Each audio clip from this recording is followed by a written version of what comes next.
മച്ചമര കലോത്സവങ്ങളുടെ കലോത്സവം നമ്മുടെ മണ്ണ് അത് തൃശ്ശൂർ വടക്കുന്നാഥിന്റെ ആ ഒരു മണ്ണിൽ നടന്നുകൊണ്ടിരിക്കാനട്ടാ. ഈ ഒരു വിശേഷങ്ങള് കൂടുതൽ നമുക്ക് കണ്ടാലോ എന്നാ പോരെ. ഈ ആദ്യം തന്നെ എന്റെ കാഴ്ചയിൽ പെട്ടത് നമ്മുടെ സാറുമാര് NCC മക്കൾക്ക് അവരുടെ കർമ്മം എന്താണ് നിർദ്ദേശം എന്ന് കൊടുക്കുന്നുണ്ട് കേട്ടാ. പിന്നെ നമ്മുടെ കോർപ്പറേഷനിലെ ചേച്ചിമാരെ ഓരോ വേസ്റ്റുകളും കൈയോടുകൂടി അവിടെ ക്ലീൻ ആക്കുന്നുണ്ട് കേട്ടാ.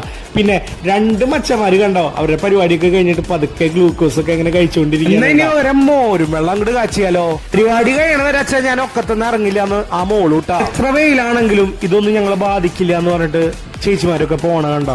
നമ്മുടെ ഇവിടെ കണ്ടൊരു കാഴ്ചയാണേട്ടത്. മനസ്സില് സന്തോഷം അതിലുപരി വിഷമം ഉണ്ടായിട്ടാ ഈ ഒരു കാര്യം കണ്ടപ്പോ. ഈ ഒരു പോലീസുകാർക്കൊക്കെ ഹാറ്റ്സ് ഓഫ് ആണ് കേട്ടാ. എന്തായാലും ആ ഒരു കുഞ്ഞുമക്കളൊക്കെ കണ്ട പരിപാടി കഴിഞ്ഞ് സന്തോഷായിട്ടാണ് വരണേ കേട്ടാ. മുത്തുമണികളെ പൊന്നു പോലെയാണ് ഇവിടുത്തെ ടീച്ചേഴ്സ് ഒക്കെ നോക്കണേ കേട്ടാ. അവരുടെ വീട്ടോടുള്ള അമ്മമാര് നോക്കണതിന് അപ്പുറം കേട്ടാ. അപ്പൊ ഈ ടീച്ചേഴ്സിന് വലിയൊരു ബിഗ് സല്യൂട്ട് കേട്ടാ. ഇവിടെ വീണ്ടും ഈ ഒരു സൗഹൃദം കണ്ടുമുട്ടിക്കാനായിട്ടാ ഫോട്ടോസ് ഒക്കെ എടുക്കുന്നുണ്ട്. പരിപാടി കാണാൻ ചേച്ചി ഓട്ടോറിക്ഷയ്ക്ക് പൈസ കൊടുത്ത് വരുന്നുണ്ട്. മീഡിയക്കാര് അടുത്ത സ്റ്റേജിലേക്ക് ചൂടൊക്കെ അല്ലേ ഒരു ഐസ്ക്രീം അങ്ങോട്ട് കാച്ചിയാലോ. അത് പറഞ്ഞിരിക്കുമ്പോഴാണ് ചൂടൊക്കെ അല്ലേ നമ്മുടെ തൃശ്ശൂർ ഫയർഫോഴ്സ് സാറുമാരൊക്കെ ഇവിടെ ഉണ്ട് കേട്ടാ.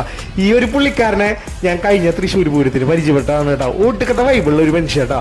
ആ സാറിനോട് ചോദിച്ചേ സാറേ നല്ല വെയിലുണ്ടല്ലോ നിക്കാൻ പറ്റണ്ടോന്ന് ചോദിച്ചപ്പോ പറയാ അബു നമുക്കൊക്കെ എന്ത് വെയില്, നമ്മളൊക്കെ തീല് കുരുത്ത മുതലുകളല്ലേ, നമുക്കൊന്നും വെയിലൊന്നും പ്രശ്നമല്ല, നമുക്ക് ഇവിടെ വരുന്ന ആൾക്കാരുടെ സന്തോഷം അതാണ് മുഖ്യം കേട്ടാ. എന്നെ സാറിനോട് യാത്ര പറഞ്ഞോട്ടാ. ഹൈ പിള്ളേര് വിളിക്കണ്ടല്ലോ ദേ കെടുക്കണു നമ്മുടെ ചെക്കന്റെ വണ്ടി വട്ടക്കുന്നാഥണ്ടാ. വീണ്ടും ആ പിള്ളേര് വന്നുട്ടാ. ഇവിടുന്ന് വേഗം സ്കൂട്ടാവല്ലോ എന്ന് വെച്ചിട്ട് നോക്കുമ്പോണ്ട് നമ്മുടെ കുറച്ച് സെന്റ് മേരീസ് കോളേജിൽ നമ്മുടെ പെങ്ങന്മാരെ കണ്ടുട്ടാ.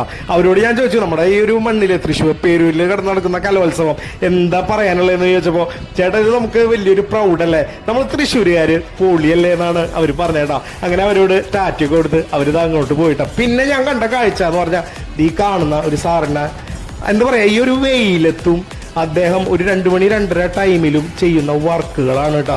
എന്തായാലും ഇവർക്കൊക്കെ ഹാറ്റ്സ് ഓഫ് കേട്ടോ. ഞാൻ പറഞ്ഞില്ലേ മച്ചന്മാരെ ഈ മുത്തുമണികളൊന്നും വിഷമിക്കില്ലാന്ന്. ഇതൊന്നും മനസ്സിലാക്കാം ആ ടീച്ചേഴ്സ് അവർക്ക് കൊടുക്കുന്ന ആ ഒരു എന്റർടൈൻമെന്റും ആ ഒരു കരുതൽ. 25 വേദികളിലായിട്ടാണ് ഓരോ പെർഫോമൻസും കാര്യങ്ങളും നടക്കണ കേട്ടോ. ഓരോ പരിപാടികൾ കഴിയുമ്പോഴും കാണികളുടെ ആ ഒരു കയ്യടി നോക്കി നോക്കി നമ്മുടെ തൃശ്ശൂർ പേരൂര് കേട്ടോ. നമ്മുടെ സ്വന്തം മണ്ണില് കലോത്സവങ്ങളുടെ കലോത്സവമായിട്ടുള്ള നമ്മുടെ കലോത്സവം നടന്നുകൊണ്ടിരിക്കാൻ കേട്ടാ. അപ്പോൾ വലിയൊരു സന്തോഷം. നമ്മുടെ ഈ ഒരു കലോത്സവം നമ്മുടെ ഈ ഒരു മണ്ണിൽ വെച്ചതില് 25 വേദികളായിട്ടാണ് പിള്ളേര് പൊളിച്ചുകൊണ്ടിരിക്കുന്നത് കേട്ടോ. കൂടെ എല്ലാ സുരക്ഷയ്ക്കും നമ്മുടെ പോലീസുകാരായാലും ഫയർഫോഴ്സ് ആയാലും എല്ലാം സന്നാഹമായിട്ട് ഇവിടെ ഫുള്ള് നിലകൊണ്ടിരിക്കാനുണ്ട്. അപ്പോൾ എന്തായാലും ഈ ഒരു കലോത്സവമൊക്കെ അടിപൊളിയാവട്ടെ. അപ്പോൾ അതിന്റെ കുറച്ച് ഭാഗങ്ങളാണ് നമ്മുടെ വീഡിയോയിലൂടെ നിങ്ങൾക്ക് കാട്ടിത്തരാൻ ശ്രമിച്ചിട്ടുള്ളത്. അപ്പോൾ നമുക്ക് അടുത്ത വീഡിയോയിൽ കാണാം കേട്ടോ, അടുത്ത കാഴ്ചകളായിട്ട്. Okay bye.